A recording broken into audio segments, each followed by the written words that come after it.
o perspectivismo de Frame pode nos ajudar a responder às políticas, teologias e filosofias identitárias? E aí o Beto também pergunta nessa mesma perspectiva, como que o triperspectivismo pode nos ajudar a construir diálogos tanto com não cristãos como cristãos de diferentes linhas teológicas? Eu confesso que eu até coloquei na minha anotação, né? Como perspectiva do Freire pode nos ajudar a responder às políticas, teologias e filosofias identitárias. Eu coloquei, não parei tanto para pensar nisso, né? Então, sendo franco, não parei tanto para dizer como é que... Porque agora há pouco eu estava falando o seguinte, o que é que nós aplicamos? Nós aplicamos o Evangelho, né, digamos assim, a vida do incrédulo. A teologia é essa aplicação. Então, eu vou utilizar aqui, como eu disse, não parei tanto para pensar, mas eu vou utilizar uma ilustração que o Donald Carson, né, uma leitura que eu fiz há muitos anos, mudou muito. Quem me conhece sabe que eu venho de uma tradição apologética, estou ligado à apologética. E aquilo que aconteceu aí, como o Pedro estava dizendo, né, às vezes, como fez com o Schaeffer, né, uma coisa é você, rapaz, espera aí, será que é isso mesmo? Um apologeta, quando eu comecei, né, e muitos hoje, eles se dedicam muito, eles perdem muito tempo mergulhando no mundo incrédulo. Né? Eles mergulham no mundo incrédulo. Então, eles tomam a teologia meramente como um reflexo, ou seja, ela é o espelho do qual eu olho o pensamento incrédulo. Então, eu vou ler os incrédulos. Eu não estou dizendo que não se faça isso, não é isso. Eu vou mergulhar neles. E aí eu deixo, né, depois eu venho com aquilo e olho para a teologia. E aí um colega, né, que abandonou a fé, um dia, quando eu soube disso, eu tentei me aproximar dele e disse, olha, os apologetas, né, não dialogam. Aquilo acendeu uma luzinha, sabe? Porque os apologetas estão sempre certos. Nós nunca erramos, nós conhecemos a filosofia, conhecemos a história, conhecemos o grego, conhecemos o hebraico, conhecemos tudo. Nós nunca erramos, nós estamos sempre certos. E aquilo mexeu muito comigo. E aí veio a história do Carson. O Carson conta num artigo que havia sido publicado, salvo engano, numa revista chamada Vox Reformata, que tinha por aqui,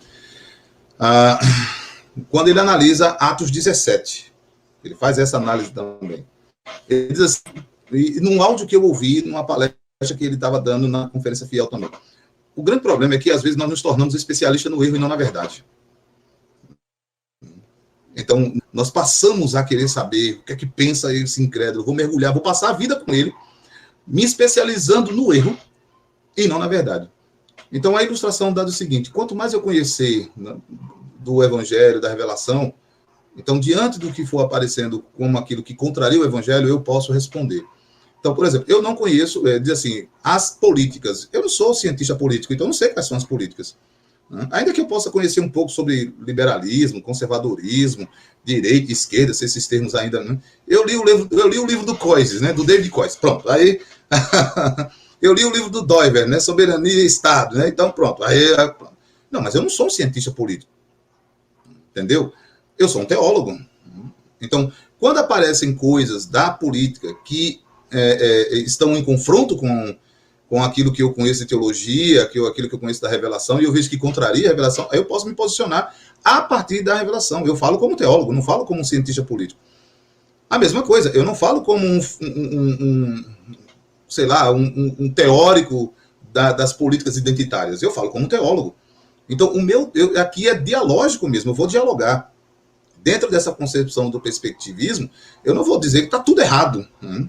Nesses dias, eu conversando com uns colegas, né, que só veem dois espectros da política. Né? Se você não é de direita, é de esquerda. Se você não é de esquerda, é de direita. Quer dizer, não sobra espaço para nada. Nem de centro você é.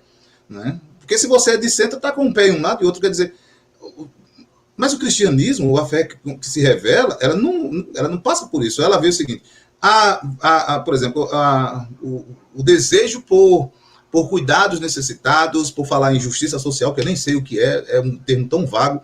Né? Ora, é o clamor do cristão, socorrer os pobres, os necessitados. Né? Por outro lado, aí você olha e diz assim, rapaz, eu tenho que ter todas as minhas posses. Ora, Isaías já tinha dito, ai dos que acumulam terra sobre terra e não deixam espaço para casa sobre casa e não deixam espaço para os outros.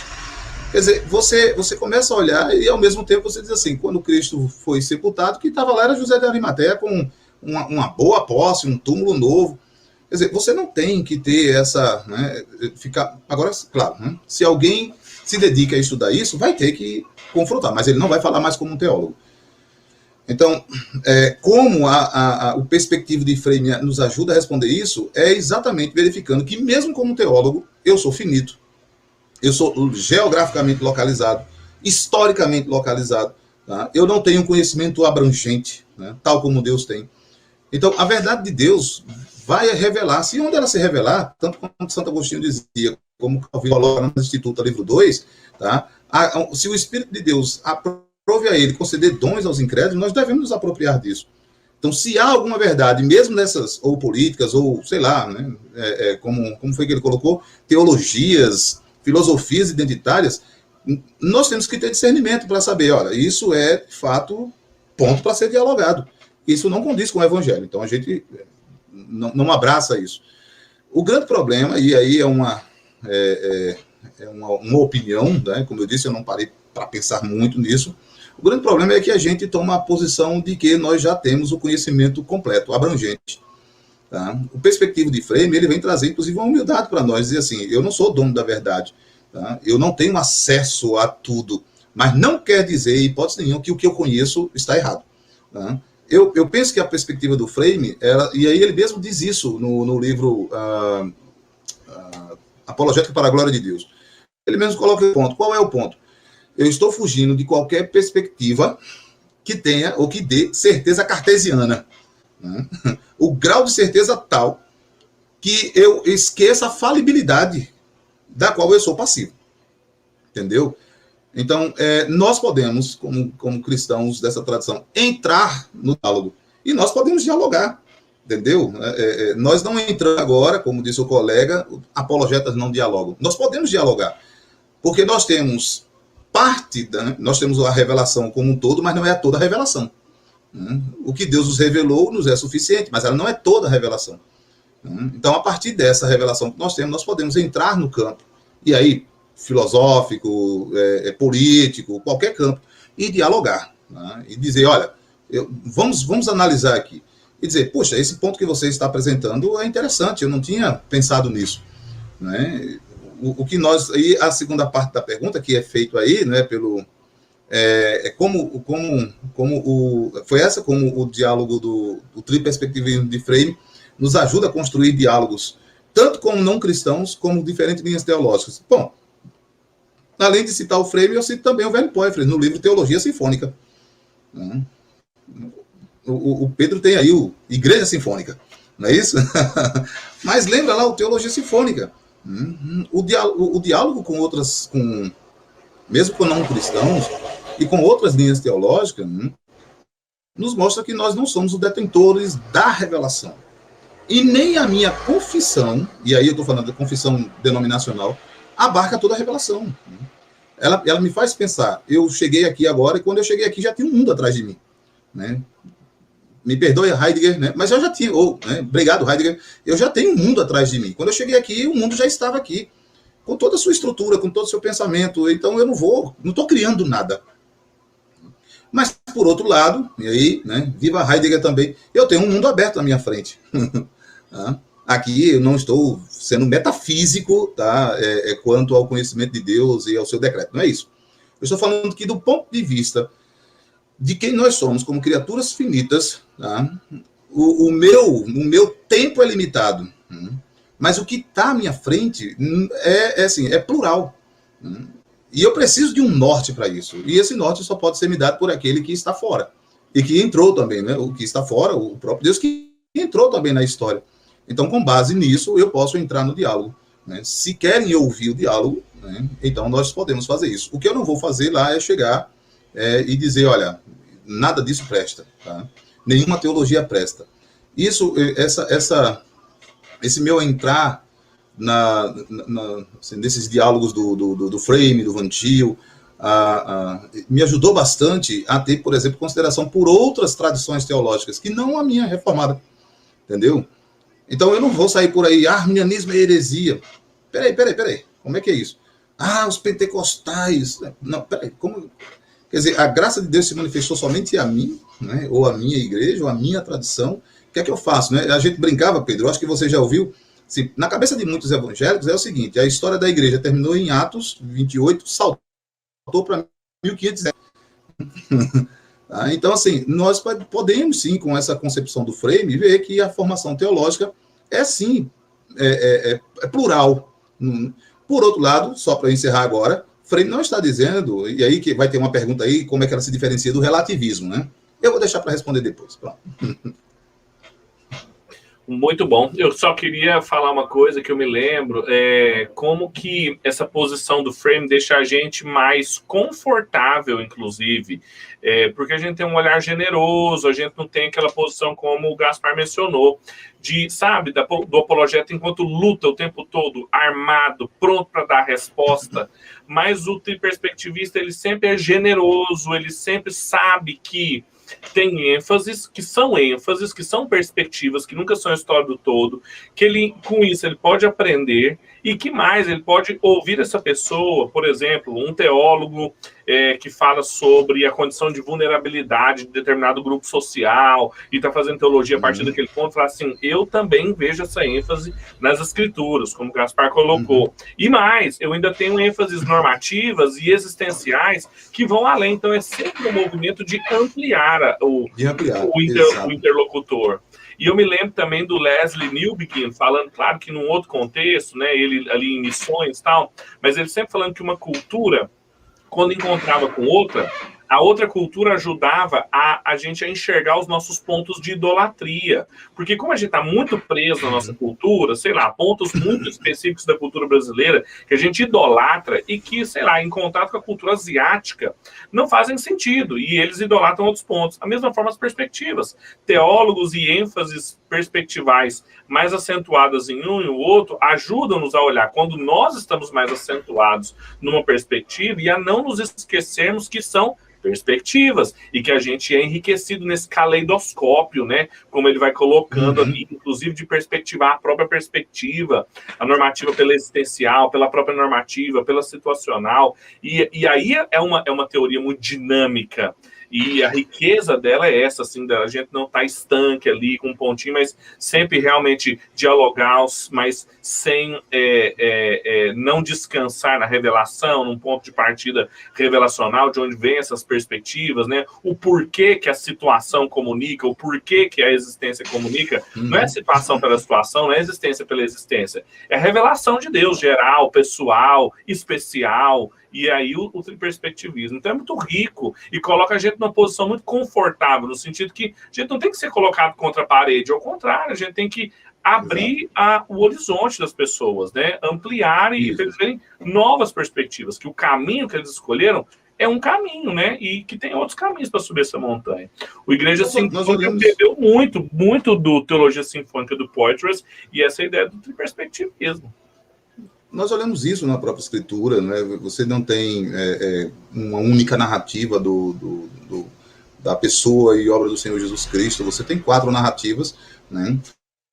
Apenas uma idade extremamente logicista, né? Com uma definição sobre contradição tão radical, pode haver contradições ali, quando na verdade você tem pontos de vista dos narradores e que elas são complementares, elas não são excludentes. Tá? Assim como a ideia aqui, por que eu tenho 2 livros dos reis? Por que eu tenho 2 livros, né, Reis e Crônicas? Né? Por que um está escrevendo do norte de Israel, outro escrevendo no sul, tá em Judá? Então, razão, né? Veja, você pega Amós e você vê como ele narra quem Deus é, ele é como um boiadeiro. Então ele vai escrever com essa carga existencial, mas sem negar a norma da lei, né, do Senhor, né, e sem negar a sua situação, né, o aspecto situacional onde ele está. Mas aí você vai lá e Isaías encontra uma linguagem mais majestática, né? Refletindo o Senhor dos Exércitos, refletindo o Senhor. Aí, assim, são 2 deuses diferentes? De forma nenhuma, né? É o mesmo Deus tendo sido visto pela existência, pela experiência que alguém tem, né? Da revelação que Deus se manifesta a ele. E isso aqui me chama a atenção, Pedro. Eu parei esses dias realmente para pensar, assim, há um tempo, na verdade, eu venho pensando, a revelação é uma, mas ela não toca a todos da mesma maneira. entendeu? A revelação é única, né? Mas ela lembra aquele quadro, a capa do álbum do Pink Floyd, né? Agora esqueci, o prisma, né? Qualquer objeto só, mas aquele prisma onde a revelação entra e ela nos toca, tá? De maneira onde nós estamos, né? Então, a revelação sobre quem Cristo é a mesma para todos nós. Ele é Deus homem, é a segunda pessoa da Trindade, o Deus encarnado. Mas onde nós estivemos vivenciando, esse Deus encarnado, né, toca a minha existência de forma diferente, né? Então, se eu estou... Veja, alguém que está passando num mundo oprimido, o Cristo que se apresenta para ela como o pão da vida vai satisfazê-la, né? Então, assim, a revelação é uma, mas ela não toca, né, aos homens ou ao mundo da mesma maneira. Tá? É algo que eu tenho pensado, aí sim, dentro do perspectivalismo, né? Porque é isso mesmo. Eu olho para os autores bíblicos, então o Senhor encontra, por exemplo, veja com Elias, né? Há uma música do João Alexandre, né? Narra mais ou menos assim: foi há muito tempo atrás, Elias, profeta do Senhor, aí diz assim, Deus não lhe falou na tempestade, Deus não lhe falou num terremoto arrasador, Deus não lhe falou através do fogo, mas na suave brisa ao redor. Ora, a alguns Deus fala como trovão, né? A outros ele faz chover fogo do céu, mas Elias ali ele falou numa brisa, né? Então, é diferente? Não, né? A revelação é uma só, o Deus que é uma só, né? As pessoas talvez confundam, né, a multiforme graça de Deus, né, com a uniformidade dessa graça, né? Então, a graça ser multiforme, né, já implica para nós o fato de que ela é única, mas ela se manifesta em nós, na nossa existência, nas nossas situações. Então, eu acho que essa aproximação com essa concepção do Frame, né, com a concepção que o Frame apresenta, nós podemos entrar no jogo, entendeu? Sim. Nós temos a condição de entrar no jogo. Eu vi alguém dizendo que assim, a única posição que para o cristão seria a posição dogmatista, né, ou dogmática. Sim, o perspectivismo de Frame não é antidogmático, né? Ele diz, olha, tem coisas que a gente toma como verdade, que a Escritura revela, então o perspectivismo é absoluto, ele vai falar, né? Por outro lado, algumas das nossas construções precisam ser sempre revisitadas, e mesmo refinadas, né? No livro mesmo, ele fala sobre isso, né? Tem um tópico, se eu me localizar aqui, quando ele fala do método, ele fala, por exemplo, que nós podemos, né, é quando ele vai dizer, por exemplo, que nós podemos, sim, rever muitas das nossas formulações teológicas por aquilo que está sendo apresentado, descoberto na geografia, em outras ciências. Isso por quê? Porque o perspectivismo, ele tem a consciência de que a revelação de Deus não é meramente a formulação que a gente tem. Então, ela está presente, a Escritura serve de norte, digamos assim, né, de lentes para examinar, mas ela está presente, né, no próprio mundo. Eu acho que é aqui. Diz assim, a teologia é a rainha das ciências, não no sentido de que os teólogos são sempre mais corretos do que os outros cientistas. Os teólogos são tão falíveis como as demais pessoas. E, frequentemente, como vimos, os astrônomos, os geólogos e os psicólogos podem alertar a teologia para possíveis erros em sua leitura da Escritura. A teologia expressa e aplica as pressuposições supremas do cristão, as quais devem ter precedência sobre todas as nossas ideias. Nesse sentido, a minha teologia deve ter precedência sobre a minha geologia ou a minha psicologia. Veja, esse é um ciclo, né? Então, se nós tomamos o caráter da falibilidade, né, tanto humana quanto das nossas formulações, né, então nós podemos dizer assim, bom, o que tem aí no mundo, como diz Santo Agostinho, é meu.